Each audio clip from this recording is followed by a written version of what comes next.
Hello welcome back Aisha's കിച്ചണിലേക്ക് എല്ലാവർക്കും സ്വാഗതം. എല്ലാവരും സുഖമായിട്ടിരിക്കാമെന്ന് വിശ്വസിക്കുന്നു.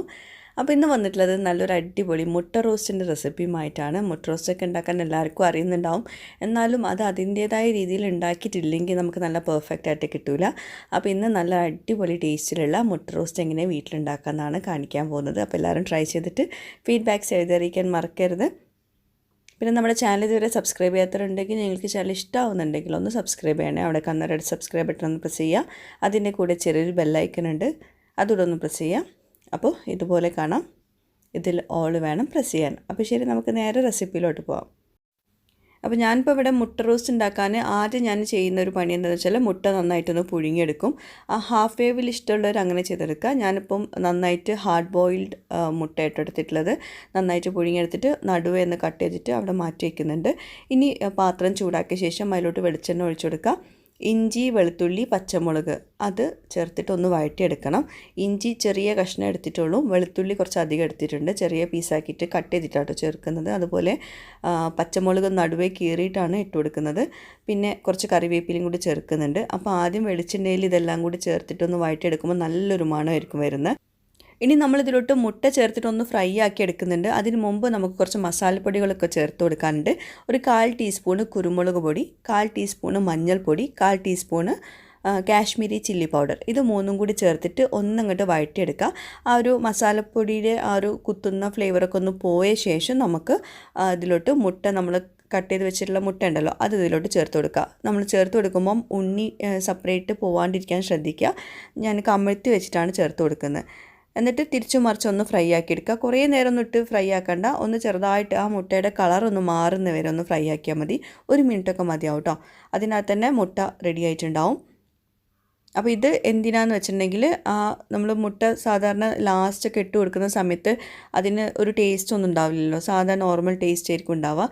അപ്പോൾ ഇങ്ങനെ ചെയ്യുമ്പം ആ ഇഞ്ചി വെളുത്തുള്ളിൻ്റെ ഒക്കെ ഫ്ലേവറും അതുപോലെ മസാലപ്പൊടിയുടെ കളറൊക്കെ കൂടിയായിട്ട് മുട്ടയ്ക്ക് നല്ലൊരു ടേസ്റ്റ് ഉണ്ടാവും, നല്ലൊരു കളറും കിട്ടും. അപ്പോൾ തിരിച്ചു മറിച്ച് ഒന്ന് ചെറുതായിട്ടൊന്ന് കുക്കാക്കിയിട്ടുണ്ട്. ഒരു മിനിറ്റൊക്കെ മതി, അതിൽ കൂടുതലൊന്നും കുക്ക് ചെയ്യണ്ട. ഇനി നമുക്ക് ഒരു പ്ലേറ്റിലോട്ട് മാറ്റാം ഈ മുട്ട.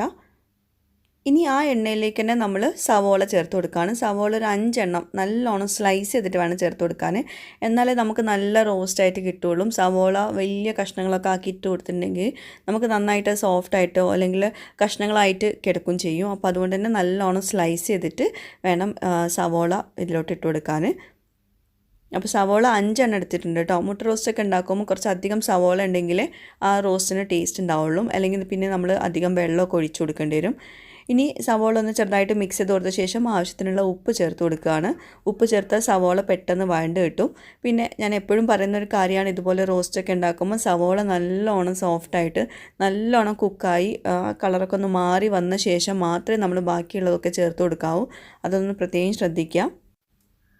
അതുപോലെ റോസ്റ്റൊക്കെ ഉണ്ടാക്കുമ്പോൾ ഇതുപോലെ ഉള്ള ഇരുമ്പിൻ്റെ ചട്ടിയോ അല്ലെങ്കിൽ ഇൻഡാലിയത്തിൻ്റെ ചട്ടിയൊക്കെ എടുക്കുവാണെങ്കിൽ ഒന്നുകൂടെ നന്നാവും. ഇനി ഞാൻ നടുക്ക് കുറച്ചുകൂടെ ഓയിൽ ഒഴിച്ചു കൊടുത്തിട്ട് വെളിച്ചെണ്ണ ചേർത്തിട്ടുള്ളത്. ഒരു വലിയ ടീസ്പൂണോളം കാശ്മീരി ചില്ലി പൗഡറും, ഒരു 1/2 ടീസ്പൂണ് മഞ്ഞൾപ്പൊടിയും, 1 ടീസ്പൂണ് കുരുമുളക് പൊടിയും. അപ്പം ഇത് വേണമെങ്കിൽ നിങ്ങൾക്ക് കുറച്ചുകൂടെ കൂടുതൽ എടുക്കാം കേട്ടോ, കുരുമുളക് പൊടിയും അതുപോലെ കാശ്മീരി ചില്ലി പൗഡറൊക്കെ. ഞാൻ എരിവ് അത്രയും വേണ്ടാന്ന് വിചാരിച്ചിട്ട് കുറച്ച് എടുത്തിട്ടുള്ളൂ. കുറച്ചുകൂടെ കൂടുതലുണ്ടെങ്കിൽ ഭയങ്കര നല്ല കളറായിരിക്കും കേട്ടോ.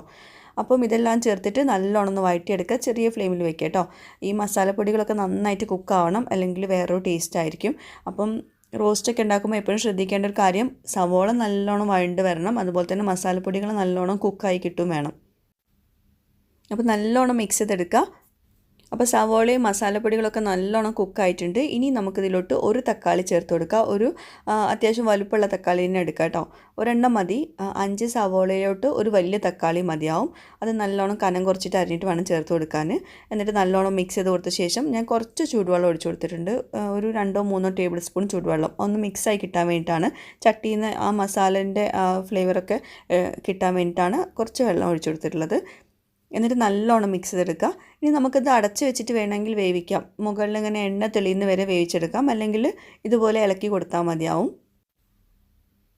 പിന്നെ മല്ലിയില, പുതിനയില ഒക്കെ ഉണ്ടെങ്കിൽ ചേർത്ത് കൊടുക്കുക. എൻ്റെ അടുത്ത് ഇവിടെ കയ്യിൽ സ്റ്റോക്ക് ഇല്ലായിരുന്നു, അപ്പോൾ ഞാനത് ചേർത്തിട്ടില്ല. അപ്പോൾ നമ്മുടെ റോസ്റ്റ് ഇപ്പോൾ ഏകദേശം റെഡി ആയിട്ടുണ്ട്. ഇനി ലാസ്റ്റ് സ്റ്റേജിലോട്ട് പോവുകയാണ്. അപ്പോൾ ഇത് നല്ലോണം കുക്കാവണം. തക്കാളിയൊക്കെ നല്ലോണം വെന്തുടയണം. കുറച്ചുകൂടെ വെള്ളം ഒഴിക്കുന്നുണ്ട് കേട്ടോ. വെള്ളം ചൂടുവെള്ളമായിരിക്കണം.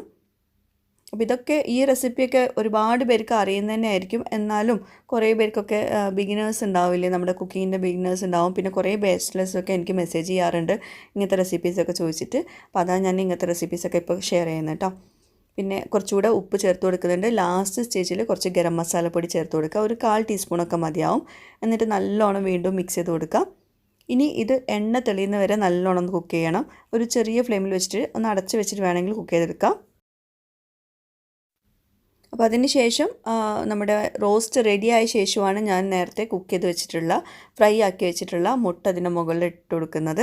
വേണമെങ്കിൽ എല്ലാം കൂടി ഒന്ന് മിക്സ് ചെയ്തെടുക്കാം, അല്ലെങ്കിൽ ഇങ്ങനെ തന്നെ സെർവ് ചെയ്യുക. ഞാൻ ഒന്നങ്ങോട്ട് മിക്സ് ചെയ്യുന്നുണ്ട്.